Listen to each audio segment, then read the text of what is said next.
As a psychologist working at a college counseling center, one day I decided to start a new group.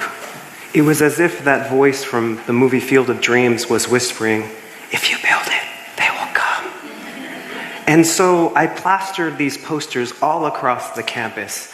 I had borrowed it from a meme, and if there's any way to get millennials to a group, it's through an internet meme. Here's what I put up.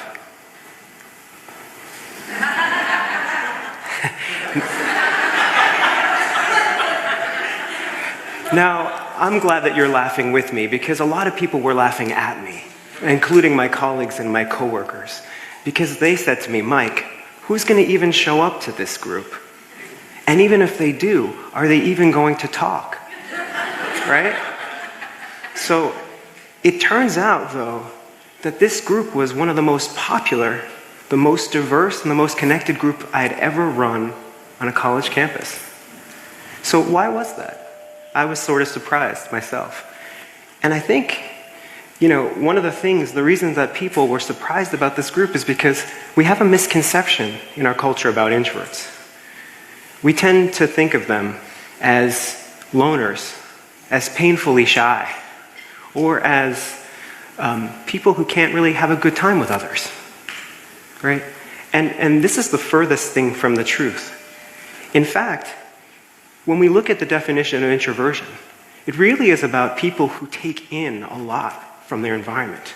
They are sensitive and perceptive, and they completely are tuned to what's happening outside of them. And they're spending a lot of time processing and absorbing it. Stephen Hawking has a saying, he says, "Quiet people have the loudest minds." Right? So the other thing about introverts is while they're taking all this stuff in, every once in a while, they need to replenish and recharge. And they do that best by going into the world of their imagination and their ideas. In other words, going inside, from the inside out. Well, before I had a word for this growing up, this sensibility was most understood by my best friend, Emily. Wise beyond her years, Emily was quiet and sensitive like myself. And she loved to write about all of the beauty and wonder of the world alongside its heartbreak and its pain. Cool and fiery, she said to me once, "The best writing can take off the top of your head." So I really shouldn't have been surprised when one day she looked me dead in the eye and read from her notebook and said, "I'm nobody. Who are you? Are you nobody too?" Dumbfounded, I didn't understand what she quite meant. I was sort of discombobulated, and she could see it. And so, slyly, she leaned in with a mischievous grin and she said, "Then there's a pair of us." Instantly, I felt less alone, because I could see that now we were part of the secret club of quiet, sensitive misfits together. We've kept in touch throughout the years for a long, long time, Emily and I. In fact, we took a selfie last year. I'd like to introduce you to her.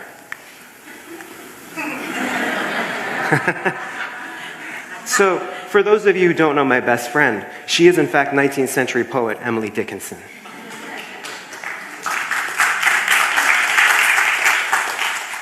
Fast forward a number of years, I'm a PhD psychologist. And as I go through my work life, I notice more and more psychologists being passed over for positions or promotions because they too were introverts. They too were nobodies. In fact, they were the omegas rather than the alphas of our world. And this really pained me, it really saddened me. And so what did I do? Well, as a good introvert, I read a book. And the book that I found and discovered was one by a woman named Susan Cain. This book was called Quiet. And what Susan Cain did was she talked about the power of introverts. And she reclaimed what it meant to be an introvert and celebrated it in a way that was like a revelation to me, sort of like coming home again. And the cool thing about what Susan Cain did is she also answered Emily's question in a much different way. It was as she was saying, "I thought I was a nobody, but actually I'm a somebody too." Susan's work has done wonders for helping to nurture and support our future Abraham Lincolns, our Meryl Streeps, our Eleanor Roosevelts, our Steve Wozniaks, our Michael Jordans, our Stephen Colberts, our Barack Obamas, all these different lights and talents who are introverted themselves. Inspired by her work as a psychologist, I brought it into my work. And what I found was that if we could help introverts take their place, not only could we help so many people, but we also could help everybody else take their place. In fact, we had one of the keys to solving our mental health crisis. Now, what is this crisis, you might ask? Well, I don't know if any of you are familiar with college where I work, but college counseling centers these days are inundated and flooded with students coming into their counseling centers. Basically, we know the Center for Collegiate Mental Health did a study recently, and over a 6-year period, they found that the number of students at college counseling centers grew at a rate 5 times the rate of institutional enrollment. As you can see, the number of attended appointments grew at more than 7 times the rate. It's alarming. And so we have a number of students coming in. We have a system that's overwhelmed by students who are overwhelmed. And what are these students coming in with? Well, the majority of students coming in for psychological counseling are coming in for anxiety and depression, right? Now, imagine for a moment if we could help 10, 20, or even 30% of these students.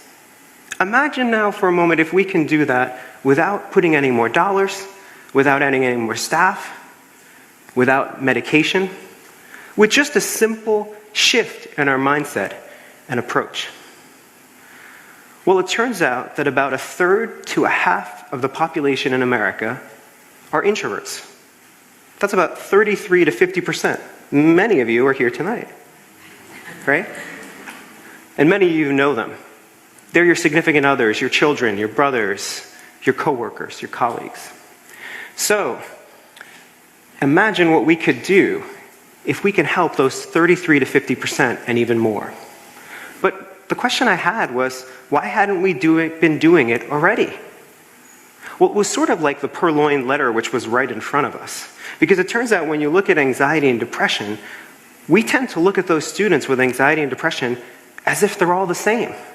We have this one-size-fits-all mentality in our culture that everybody's extroverted, just like everybody seems to be right-handed once upon a time, right?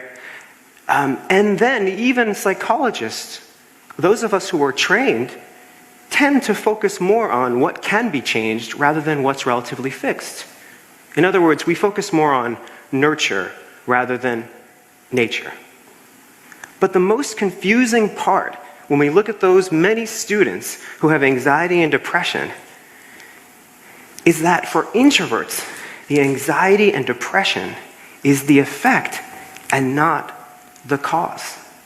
In other words, the true source of their distress and difficulty is not anxiety or depression. And if we use the standard treatments, it's really not going to help them very much. So, what can we do? What did I do?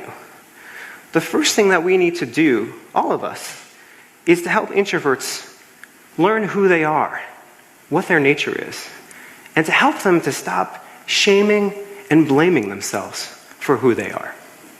So let me give you an example. We all have one of these, cell phone, right? So you know as well as I do, if we have a number of apps or programs running, our battery drains a whole lot faster, right? And so if my battery is at 10% or even 5%, I don't deem the thing worthless and throw it away.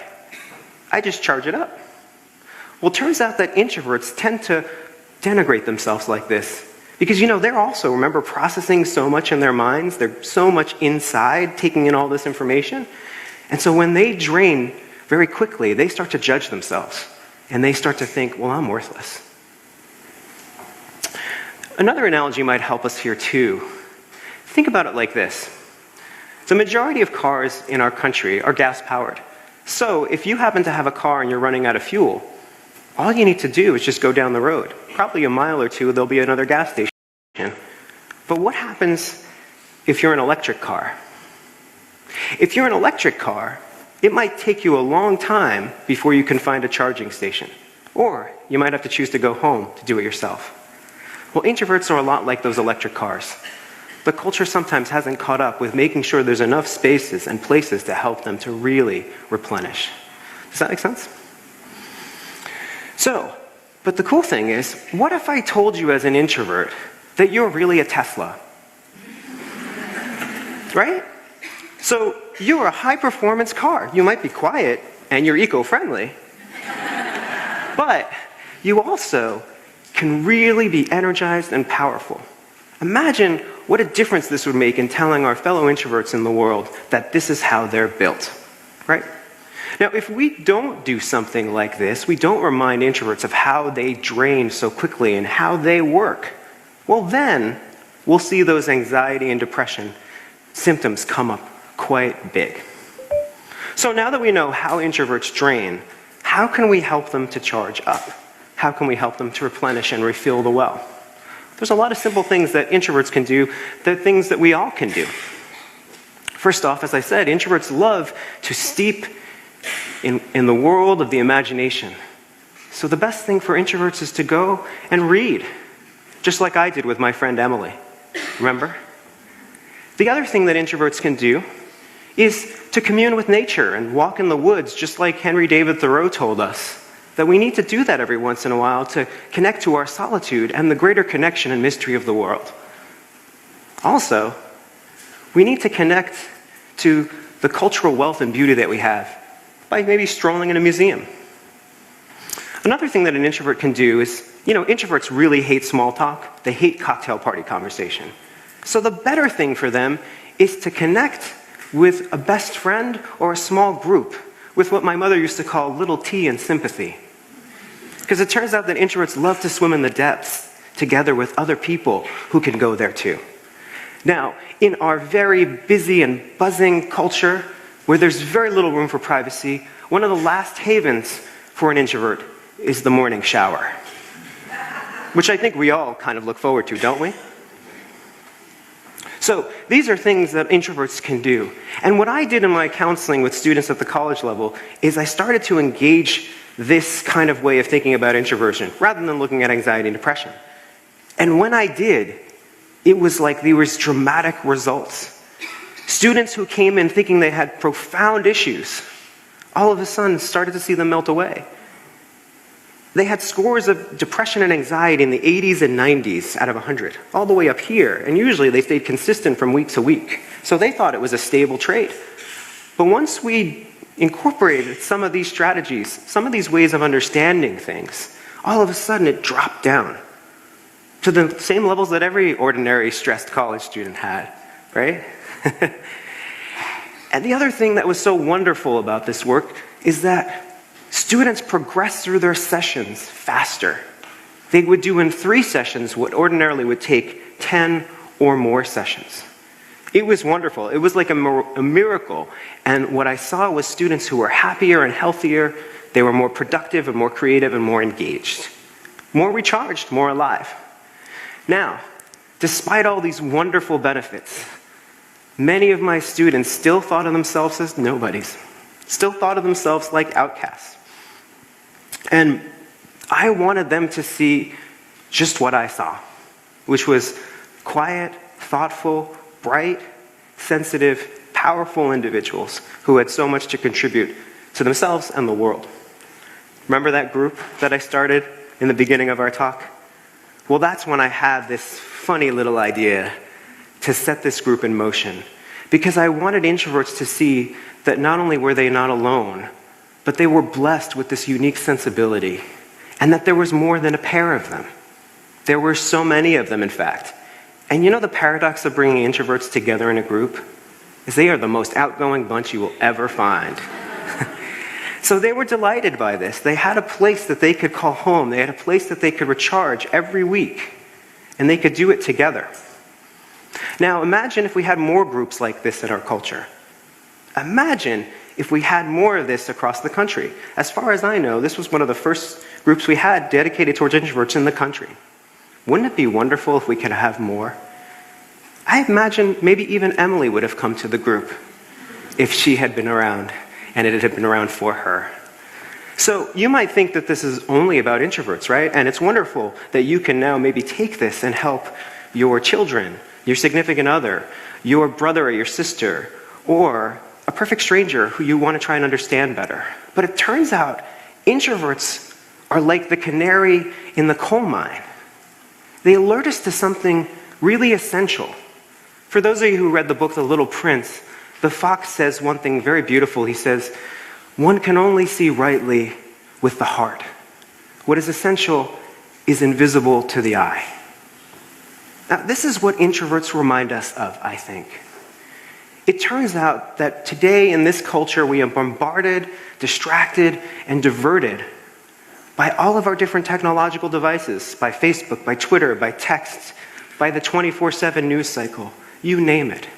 The world is simply too much with us, right? And so introverts remind us that we all could use a break. We all could use a reprieve. We all could spend some time going inward to connect to the greatest technology that we have, which is our connection to the internal world. If we could all drop into that, then we could all rise to the occasion to meet ourselves and the world with greater vitality, creativity, and connection. And as Robert Frost said, that can make all the difference. Thank you so much.